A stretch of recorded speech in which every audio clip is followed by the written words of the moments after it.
Hello everyone, myself Preeti Sharma. Welcome to all of you to my maths YouTube channel Learn Math with Preeti ma'am. Last video में हम question 4 तक exercise 1.5 complete कर चुके हैं. Today we will start from question 5. Question 5 क्या है कि draw appropriate Venn diagram for each of the following. आपको वेन डायग्राम बनाने हैं इन सब के लिए. तो आपका फर्स्ट है ए यूनियन बी का कॉम्प्लीमेंट. ठीक है, तो सबसे पहले आप क्या ड्रॉ करोगे, यूनिवर्सल सेट जो कि रेक्टेंगुलर शेप में होता है. ठीक है, तो आप उस पहले रेक्टेंगुलर शेप में यूनिवर्सल सेट ड्रॉ करो, उसको यू लिख देना इस तरह से. फिर आप ए सेट और बी सेट, दो सेट ड्रॉ करोगे. अब वो कह रहा है ए यूनियन बी. देखो आपको पता होना चाहिए ए यूनियन बी ये सारा होता है. ठीक है, यहाँ से लेकर स्टार्टिंग टू एंड तक ये जिस पे मैं पेंसिल से मार्क कर रही हूँ सारा आपका क्या है, ए यूनियन बी. ठीक है, लेकिन आपसे क्या बोला गया, ए यूनियन बी का कॉम्प्लीमेंट, यानी ए यूनियन बी को छोड़ के बाकी जो बच गया वो यूनियन बी का कॉम्प्लीमेंट है. यानी आपके ए यूनियन बी के कॉम्प्लीमेंट में ये सब आ जाएगा. बस ए यूनियन बी को छोड़ देना है आपको. ठीक है, तो आपने जो ड्रॉ किया ना ये लाइनें क्या शो कर रही हैं, ए यूनियन बी का कॉम्प्लीमेंट. ठीक है, अब आपको ना एक बार मैं डी मॉर्गन्स लॉ याद करा देती हूँ. डी मॉर्गन्स लॉ क्या थे हमारे, डी मॉर्गन लॉ में ये था कि A union D Morgan's law.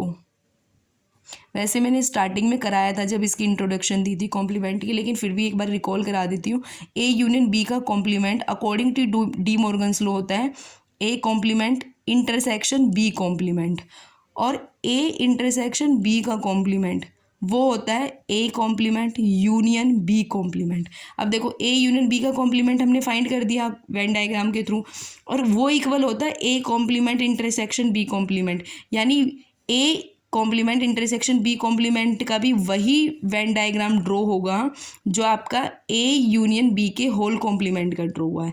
यह आपका यूनिवर्सल सेट है, यह आपका ए सेट है, यह आपका बी सेट है, और ए जो ये लाइन है ना ये वाली जो बची हुई, मतलब सेम इन दोनों का ना एक ही वेन डायग्राम होगा. ए कॉम्प्लीमेंट का मतलब क्या है, ये इतना सारा आप हाइड कर लो, ये सारा ए कॉम्प्लीमेंट है सारा. और बी कॉम्प्लीमेंट का मतलब क्या है, ये हाइड कर लो, बाकी बचा हुआ सारा है. तो दोनों में क्या कॉमन आएगा, सिर्फ लाइनें तो कॉमन आएंगी. इंटरसेक्शन में तो सिर्फ लाइनें ही आएंगी दोनों के कॉमन. तो जो ये लाइनें शो करती है A complement intersection B complement. देखो एक बार अच्छे से कराने के लिए मैं बता भी सकती हूँ. जैसे ये यूनिवर्सल सेट है, ये आपका ए है, ये आपका बी है. तो ए कॉम्प्लीमेंट का मतलब होता है ये सारा हिस्सा और बाहर वाला, ये है ए कॉम्प्लीमेंट. और बी कॉम्प्लीमेंट का मतलब होता है ये वाला हिस्सा, ये वाला नहीं, बी को छोड़ के बाकी और बाहर वाला. तो इंटरसेक्शन में क्या आएगा, सिर्फ बाहर वाला हिस्सा ही आ जाएगा. तो यानी ये दोनों, और डी मॉर्गन्स लॉ से आप अच्छे से रिकॉल कर लेना, ए यूनियन बी का complement A complement intersection B complement होता है. तो इसका जो वेन डायग्राम होगा वो ही इसका होगा. ठीक है, नेक्स्ट है ए इंटरसेक्शन बी का कॉम्प्लीमेंट. तो सबसे पहले आप यूनिवर्सल सेट ड्रॉ करो रेक्टेंगुलर शेप में. ये आपका यूनिवर्सल सेट है, ये आपका सेट ए है, ये आपका सेट बी है. ठीक है, कह रहा है ए इंटरसेक्शन बी. तो इंटरसेक्शन बी तो बीच वाला होता है, कह रहा है उसका कॉम्प्लीमेंट इंटरसेक्शन बी का कॉम्प्लीमेंट. यानी ए इंटरसेक्शन बी को छोड़ दो बस, बाकी सारा आपका किस में आ जाएगा, ए इंटरसेक्शन बी के कॉम्प्लीमेंट में. तो आप लिखो जो ये लाइनें शो करती है वो क्या है, ए इंटरसेक्शन बी का होल कॉम्प्लीमेंट.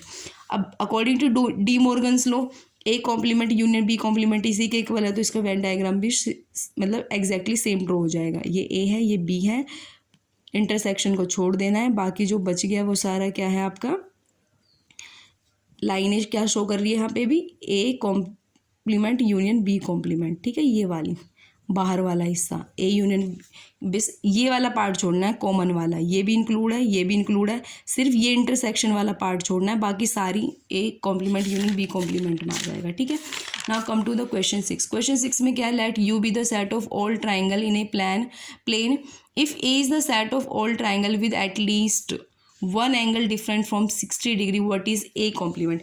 यू आपका यूनिवर्सल सेट है जिसमें फैमिली ऑफ ट्राइंगल्स है, मतलब ऑल काइंड की ट्राइंगल्स है, चाहे वो 90 डिग्री की हो, चाहे वो इक्विलेटरल ट्राइंगल हो, मतलब ऑल काइंड की ट्राइंगल्स है इसके अंदर, यूनिवर्सल सेट है. ठीक है, कह रहा है कि ए सेट ऐसा है जिसमें ऐसी ट्राइंगल है जिसका एक एंगल डिफरेंट फ्रॉम 60 डिग्री है. माना एक एंगल 60 होगा, सेकेंड एंगल आप अगर कुछ मानते हो 30 ले लो, तो एक एंगल मतलब one angle different from 60 degree है. एक एंगल 60 नहीं होगा, एक एंगल कुछ भी हो सकता है. ठीक है, तो मैंने यहाँ पे वैसे दो दिखा दिए, लेकिन one angle different from 60 degree है. ठीक है, यानी अगर आपको ध्यान हो तो इक्विलेटरल ट्रायंगल में क्या है, ऑल एंगल 60 डिग्री होती है।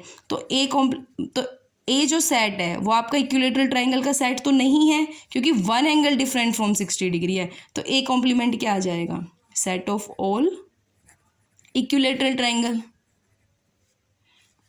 क्योंकि ए आपका इक्विलेटरल ट्रायंगल का सेट नहीं है, one angle different from 60 degree है। तो ए कॉम्प्लीमेंट में सारे इक्विलेटरल ट्रायंगल्स आ जाएंगे, ठीक है। नेक्स्ट है fill in the blanks to make each of the following a true statement. A union A complement, तो आपको पता होना चाहिए ये आपका यूनिवर्सल सेट है, ये आपका ए सेट है, और बाहर वाला क्या होता है, ए कॉम्प्लीमेंट। क्या होता है, ए कॉम्प्लीमेंट। तो जब ए का यूनियन ए कॉम्प्लीमेंट के साथ करोगे तो पूरा का पूरा यूनिवर्सल सेट ही आ जाएगा आपका। फाई का कॉम्प्लीमेंट होता है यू, उसका इंटरसेक्शन ए के साथ, इंटरसेक्शन में छोटा सेट आता है। तो जब यूनिवर्सल सेट का इंटरसेक्शन सेट के सबसेट के साथ करोगे तो सबसेट ही आंसर आएगा, ठीक है। नेक्स्ट है A intersection A complement, set का इंटरसेक्शन सेट के कॉम्प्लीमेंट के साथ, तो कुछ भी कॉमन नहीं आता, क्या आ जाएगा, फाई आ जाएगा। यू कॉम्प्लीमेंट होता है फाई, उसका इंटरसेक्शन ए के साथ, तो वो क्या आ जाएगा आपका, फाई का इंटरसेक्शन ए, छोटा सेट यानी फाई आ जाएगा आपका, ठीक है। Okay guys, thank you for watching my video, bye bye, see you in the next video.